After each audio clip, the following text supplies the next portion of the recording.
Deputy సీఎంగా పవన్ కళ్యాణ్ ను గౌరవిస్తామని కేటీఆర్ అన్నారు. సోదరుడిగా హైదరాబాద్ వస్తే బిర్యానీ పెడతాం, కానీ ఇక్కడి సచివాలయానికి వచ్చి పెత్తనం చెలాయిస్తామంటే ఊరుకోమని వ్యాఖ్యానించారు.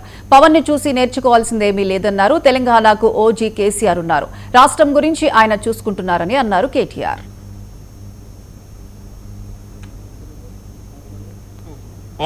మాకు జనగణమన మాకు నేర్పించాల్సిందేమీ లేదు. దేశభక్తి గురించి మాకు పవన్ కళ్యాణ్ గారి దగ్గర పాఠాలు నేర్చుకోవాల్సిన అవసరం లేదు. ఈ నేల ఆనాడు నిజాం సర్కార్కు వ్యతిరేకంగా పోరాటం చేసిన నేల, కమ్యూనిస్టులు కదం దొక్కిన నేల ఇది. కాబట్టి మాకు పోరాటాలు కొత్త కాదు, మాకు యుద్ధాలు కొత్త కాదు, త్యాగాలు కొత్త కాదు. మాకు వాటి గురించి జాతీయ భావన ఉంది. ఇక్కడ దేశాన్ని గౌరవించే సంస్కృతి ఉంది. We contribute to the nation.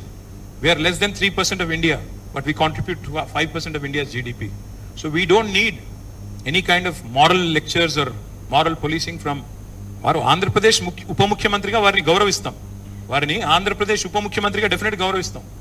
ఒక కళాకారుడిగా, ఒక నటుడిగా అభిమానిస్తాం. ఒక సోదరుడిగా ఇంటికి వస్తే బిర్యానీ పెడతా, హైదరాబాదీ బిర్యానీ పెడతా.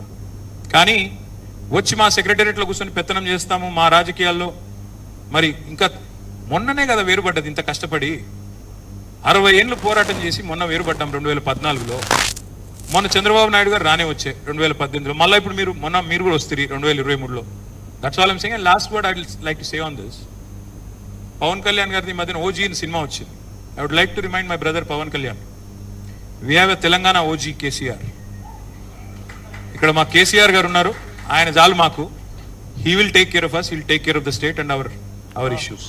మాకు జనగణమన మాకు నేర్పించాల్సిందేమీ లేదు. దేశభక్తి గురించి మాకు పవన్ కళ్యాణ్ గారి దగ్గర పాఠాలు నేర్చుకోవాల్సిన అవసరం లేదు. ఈ నేల ఆనాడు నిజాం